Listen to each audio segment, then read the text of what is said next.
छात्रों, आज हम प्रकृति के सुकुमार कवि सुमित्रानंदन पंत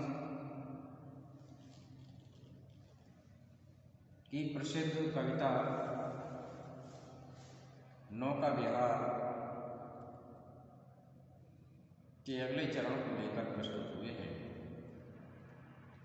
इससे पूर्व भी नौका विहार के कुछ महत्वपूर्ण पदों की चर्चा हम कर चुके हैं।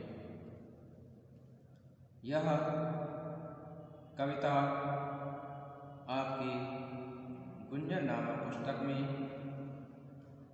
संकलित है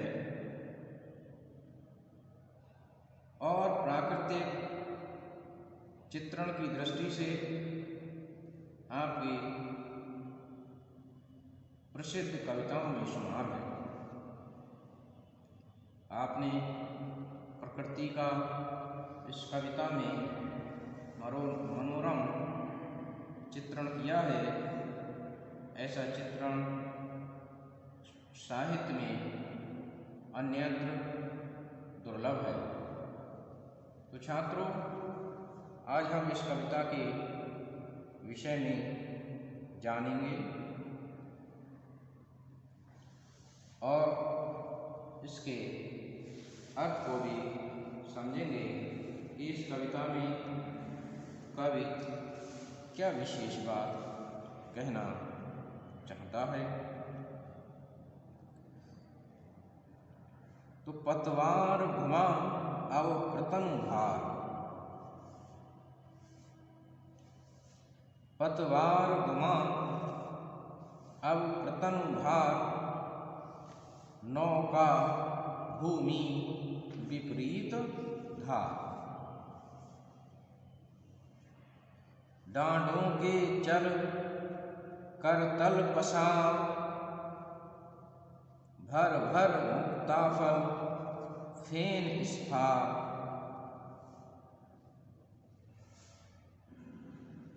बिखरती जल में तारहार,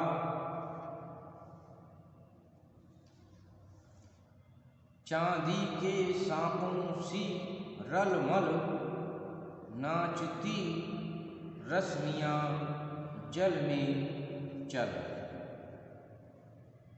रेखाओं सी खिंच तरल सरल,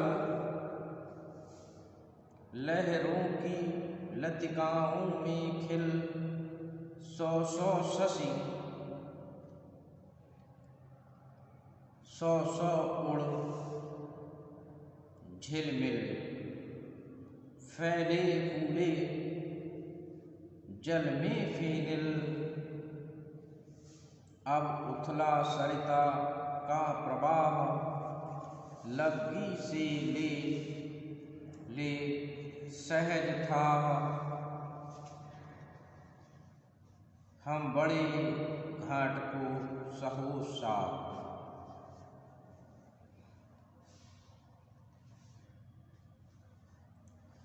कि पतवार घुमा अब प्रतंग भार।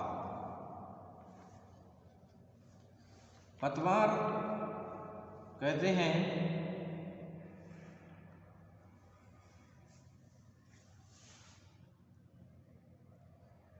नौका के लिए कि पतवार घुमा अब प्रतंग भार। और प्रतंग कहता है क्षीण, दुबला या सूक्ष्म के लिए। कि पतवार घुमा अब प्रतंग भार, नौका भूमि विपरीत धार। और अब प्रतंग भार, भार कहते हैं वजन के लिए, और एक तरफ भार को कम करके उस नौका के लिए घुमाया जाता है। नौका भूमि विपरीत धार। अर्थात एक तरफ को भार कम करके और उस जल में नौका के लिए घुमाया जाता है भूमि विपरीत धार, अर्थात जो जलधार का प्रवाह था उसके विपरीत दिशा में नौका के लिए घुमाया जाता है।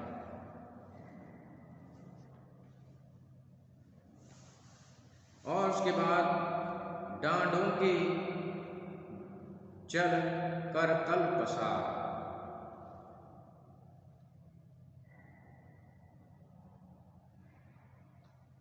डांडों के जल करतल, करतल कहते हैं हथेलियों के लिए, पसार कहते हैं फैलाने के लिए, डांडों कहते हैं डंडों के, अर्थात जिसके माध्यम से नौका चलाई जाती है। तो डांडों रूपी हथेलियों को दोनों तरफ पसार दिया जाता है या फैला दिया जाता है। भर भर मुक्ताफल फेन फेन इस्फार, और जब डांडों रूपी हथेलियों को फैला दिया जाता है तो भर भर मुक्ताफल फेन इस्फार, उन डांडों रूपी हथेलियों को फैलाने पर भर भर मुक्ताफल, अर्थात जो मुक्ताफल अर्थात समुद्र की जो झाग होते हैं वे प्रचुर मात्रा में उन हथेलियों में भर जाते हैं और वे श्वेत रंग के दिखाई देते हैं।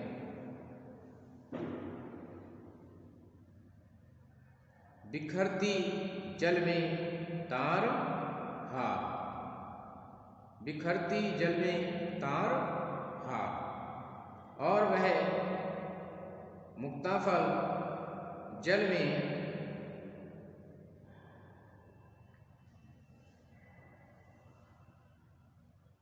तार के हार के समान, अर्थात तार रूपी हार के समान प्रतीत होते हैं, क्योंकि बार बार फेनल अर्थात उन झागों से एक लहरों का तार बन जाता है और वह हार के रूप में सुंदर रूप में दिखाई देने लगता है। चांदी के सांपों सी रलमल नाचती रश्मियां जल में चल, रेखाओं सी खिंच तरल सरल, ये चांदी के सांपों सी रलमल, चांदी के सांपों सी रलमल, चांदी एकदम श्वेत रंग की होती है, इसलिए वे फेनल जो झाग हैं वे चांदी के सांपों की तरह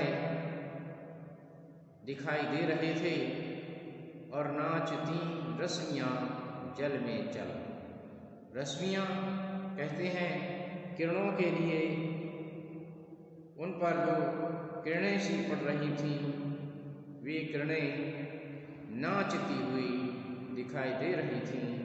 ऐसा लग रहा था जैसे वे जल में अटखेलियां कर रही हैं। रेखाओं सी खिंच तरल सरल, और उनसे रेखाओं सी खिंच तरल सरल, उन झागों से रेखाएं सी खिंची चली जा रही थीं और वे तरल भी थीं और सरल भी थीं। तरल इसलिए थीं क्योंकि वे पानी से बनी हुई थीं और सरल इसलिए थीं कि कहीं कहीं वे सीधी रेखाएं बना रही थीं।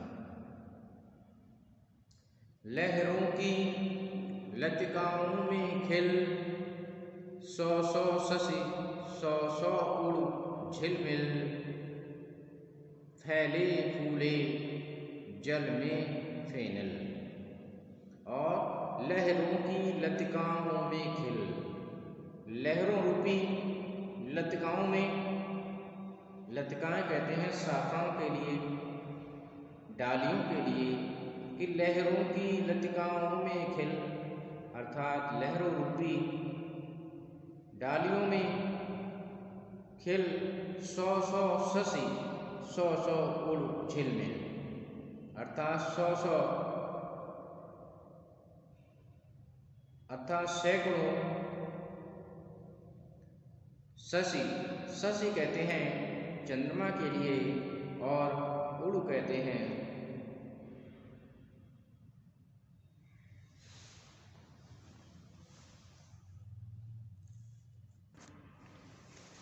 तारों के लिए जो झिलमिला रहे हैं। इस प्रकार से लहरों रूपी शाखाओं में सौ सौ चंद्रमा और तारे झिलमिला रहे हों, ऐसा दृश्य लग रहा था। फैले फूले जल में फेनल, अर्थात उस जल में फैले हुए फेनल अर्थात झाग, ऐसा मनोरम दृश्य बना रहा था। अब उथला सरिता का प्रवाह, लग्गी से ले ले सहज था, हम बड़े घाट को सहो साह। और उसके बाद अब उथला सरिता का प्रवाह, जैसे जैसे हमारी नाव आगे बढ़ती है, अब उथला सरिता का प्रवाह।